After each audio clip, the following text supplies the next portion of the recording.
Oh, what to say after a win like that? I'm almost speechless. I want to talk about every kid in that locker room and just the toughness and the resiliency of each one of them. Uh, you know, 10, 11 days ago, whatever it was, and we got gut punched. When you play that game, it's such an emotional game, such a big game, and to come up in the short end is tough. And I think all of us were probably a little hungover from that, just trying to emotionally get over it. But our team really practiced hard, and they focused, and they had a determination in the way they prepared. And I can't speak for the other team or any other team that we play against, just our team and what we can control. I think our guys did a really good job with their attitude and their effort throughout the last 10 days to get ready. And there were some real highs and some real lows in the game tonight, and we rode the wave and just weathered the storm. And when they scored on that long drive, and we had punted to them, and obviously they had been moving the ball pretty good, and they took the thing down there and scored with 1:11 to go, marched the distance on us. There was never any feeling on the sideline of dejection or that these guys were ready to pack it in. And they came here to Fort Worth to win, and they were determined to find a way. We talked about it all week. We talked about it before the game. We talked about it at halftime, that we were just going to fight and scratch and claw and find a way to win. And we had a soldier that talked to us at the luncheon yesterday, John Wayne Walding, and he's a special forces operator, and so his story is he and 14 of his comrades, 15 guys, were fighting 250 Taliban, 15 against 250, and in the firefight, he lost his leg, so his leg is hanging by just a little bit of flesh. And he literally took his leg and shoved it between his thighs and continued to fight for 4 more hours. And they didn't lose a single man. All 15 lived. And obviously, there were a lot of Taliban that didn't.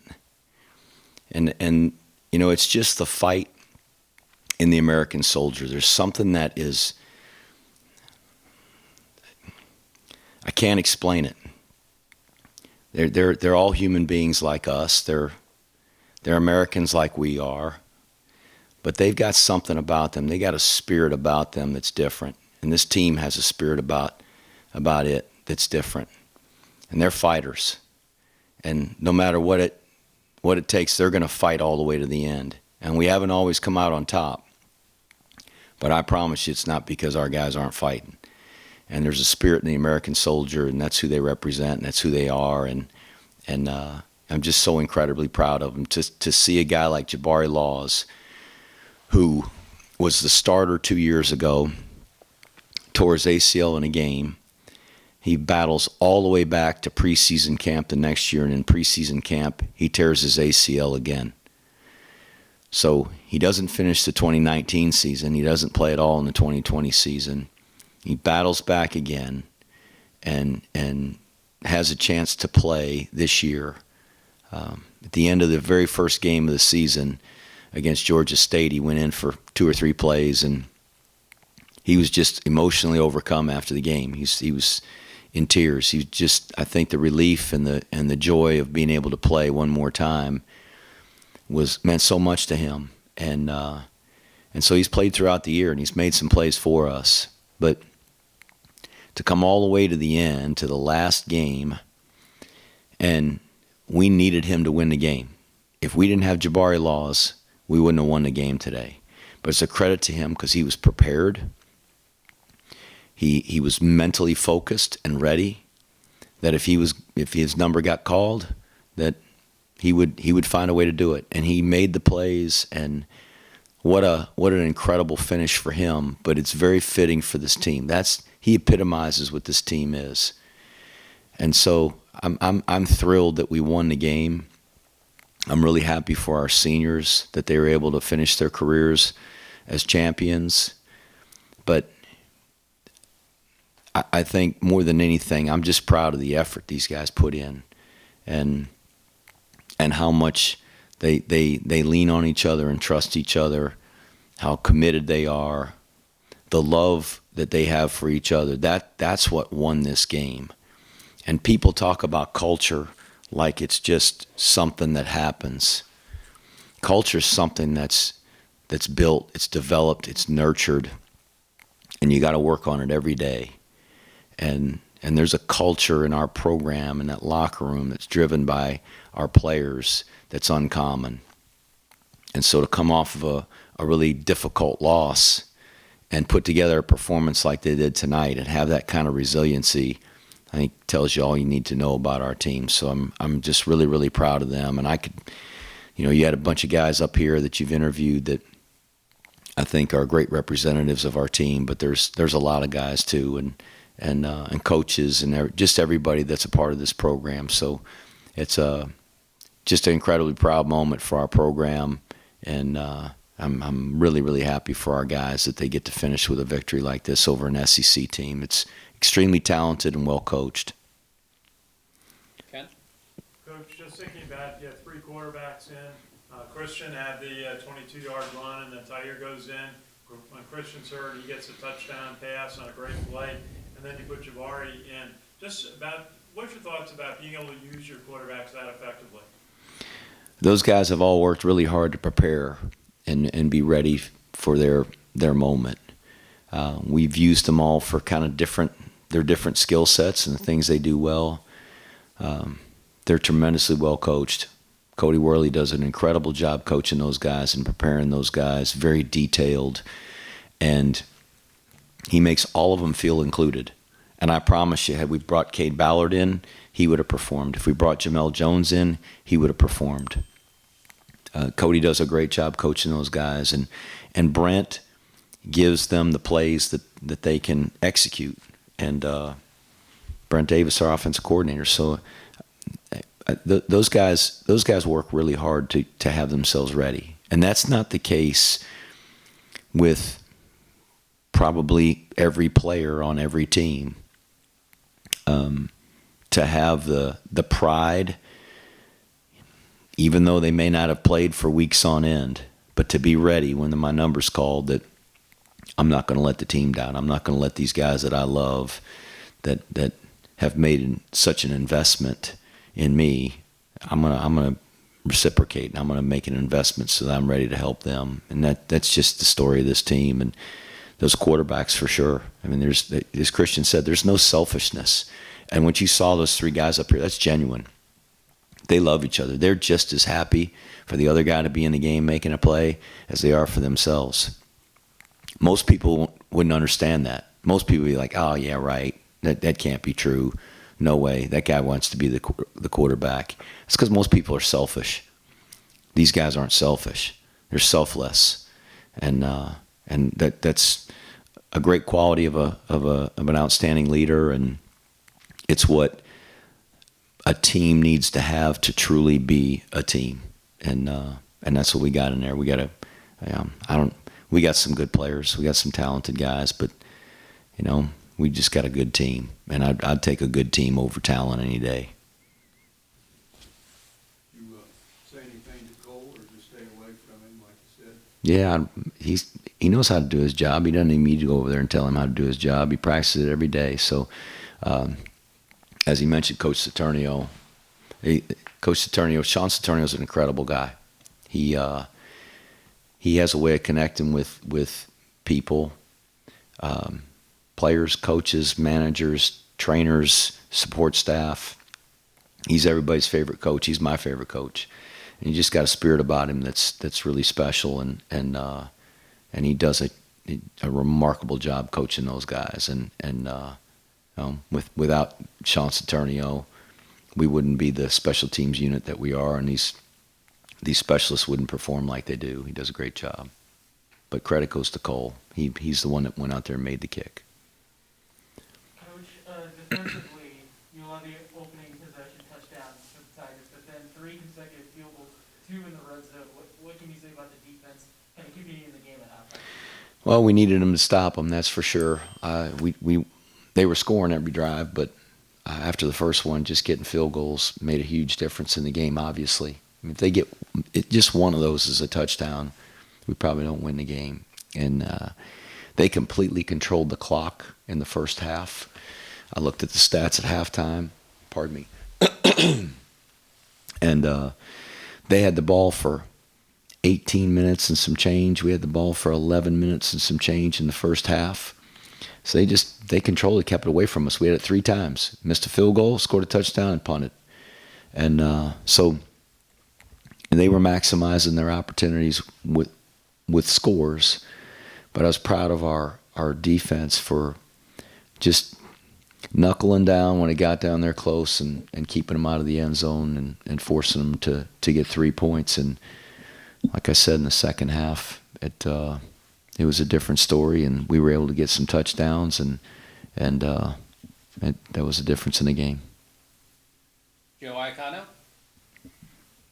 Coach Joe Iacono with GoBlackKnights.com. Congratulations on the win. Thank you.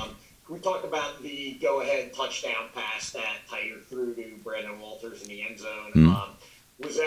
Did the analytics tell you to go for it there or kick field goal? And can you talk me through that decision a little bit and the decision to call that play that maybe Coach Davis would call? Well, it was a go, and we had a similar situation last year against West Virginia, and it was a 4th and 4, and it was a go in our analytics, and we opted to try the field goal. The way that game was going, I think, you know what, we got to make 4 yards on one play. Let's get 3 points, and we didn't get it.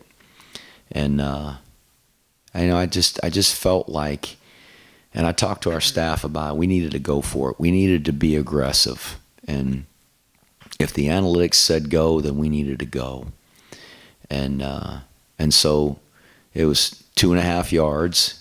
It was a go at 3, and there was some conversation about field goal, and I just felt like we needed to be aggressive there and go for it. So we called a timeout, gave Brent a chance to think about it. Fortunately, it was a media timeout, and we got about 3 minutes to talk it through. If it was a 30-second timeout, I'm not sure which way it would have gone, but.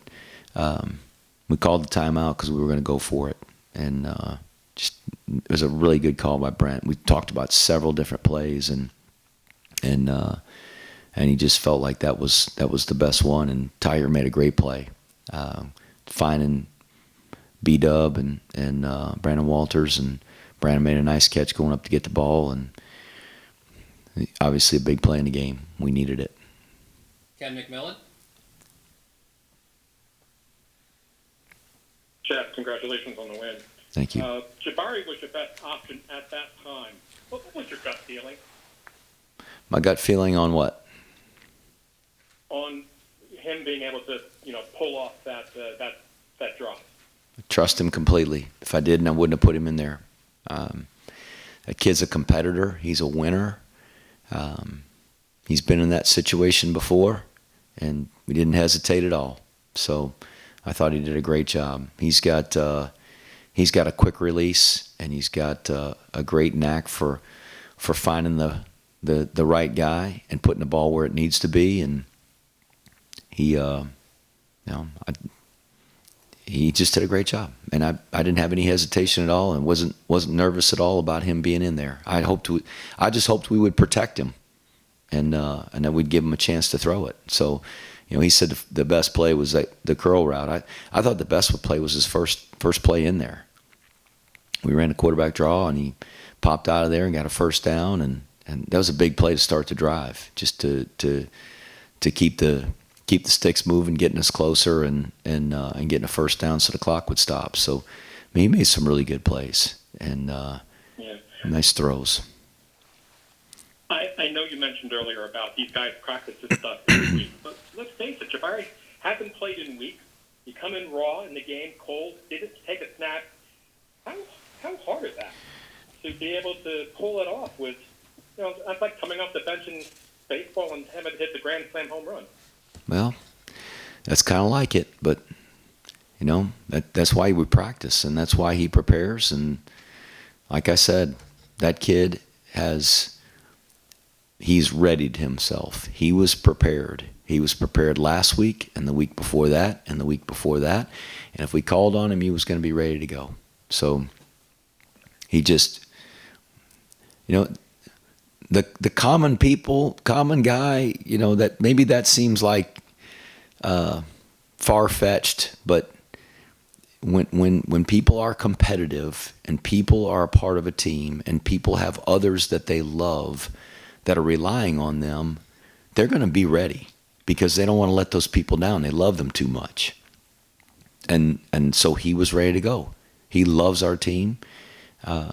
He loves his teammates. He trusts them. They trust him.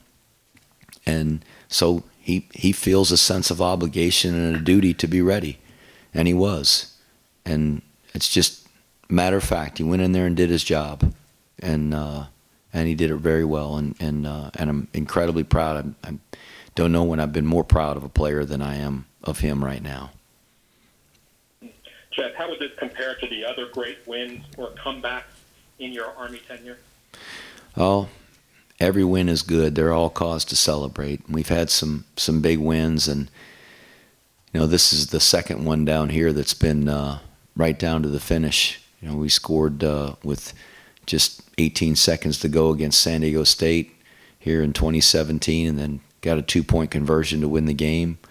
And we had this one. This was an incredible drive to finish the game, and they're all great. There's been a lot of great wins, but this is the best one today. I can tell you that. Mm-hmm. What does it say to the detractors that people say option football can't win late rallies? People are always trying to come up with a reason not to hate on option football. I don't know. I don't get it. Anyway, it was good enough for us. It's the right offense for us. I don't really give a crap what other people think. It's a good offense for us today. We won the game. So there's no denying that. You can look at the scoreboard. And could you just say a few words about your senior class? Isn't it ironic that in the first half they scored on an option play? The quarterback run? Yeah, option football. Outdated, I guess. All right. Any last questions for Coach? Coach Eric Smith said that they hadn't watched any film on Brady Cook with the late change in personnel, but your defense showed poise. Malcolm Morrison had the big play in the first half. Andre Carter on the fumble, and then Eric Smith on that sack that forced the punt. Just the poise of your defense and playing against a quarterback you really weren't expecting. Well, we weren't expecting him, and I thought he played a really good game. He was very mobile, fast. He made some plays on his feet, threw the ball well. And their running backs did a great job. That Beatty kid is such a special player. But the running backs they played with today, at number 4 had a great burst, and we were having a tough time with him. They were running that outside zone play, that stretch play, and cutting that thing back, and they had some really good plays. So our defense just kept fighting, they just kept playing, and we gave up a little bit, and they got down on our end of the field. We were able to hold them to field goals, and it would been nice to hold them to 0, but it's not the way it went. So they did a nice job. And I cut Ken McMillan off. I'm sorry about that, Ken. Coach. Yep. Ken McMillan, are you still there? Yes. I'm sorry about that. I'm sorry about that, Ken. Jeff, no problem. Jeff, I just wanted to ask you, give me your thoughts on this senior class and what they've accomplished these 4 seasons. Oh, they've done a great job. To be able to go to 3 bowl games, to bring the Commander-in-Chief's trophy home, twice. Those are great memories for them. Just the way they led this team over the last year, from the time we came home from Memphis after the Liberty Bowl to now, and the way they've led. And this team has never wavered in terms of upholding the standard. And those are the guys that drive it. I can try, but it's the players that got to do it, and they have, and they've just been very demanding of each other, themselves, but each other, and driving the culture in our locker room and in our program. So it's a great class. They've obviously, there's some really good players that have made a lot of plays for us. There's a couple seniors sitting up here as quarterback, and Eric Smith as a linebacker, and you go down the list, Cedric Cunningham and Nolan Cockrell, two of our captains, Noah Knapp, and Brandon Walters, who caught a touchdown pass tonight, and I go on and on. It's just a really special class, and we're going to miss those guys.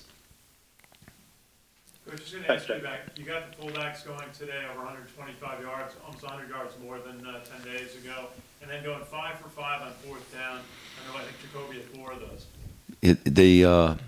Getting the fullback going was going to be key for us, and there were times where we felt like it should have popped out of there, and we didn't do a very good job cutting off the backside and getting a scoop. That number 6, that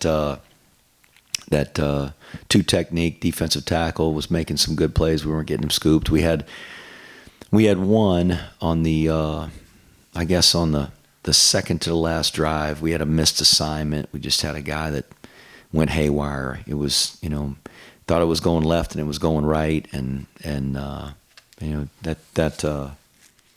that can't happen, but it did, but we got him going a little bit, and I thought the guys ran the ball really hard. Jacoby does such a great job on 4th and short. It's hard to stop that guy. He's a load. We'll go one more for Coach. Any others? All right. Thank you, Coach. Thanks, everybody. Beat Navy.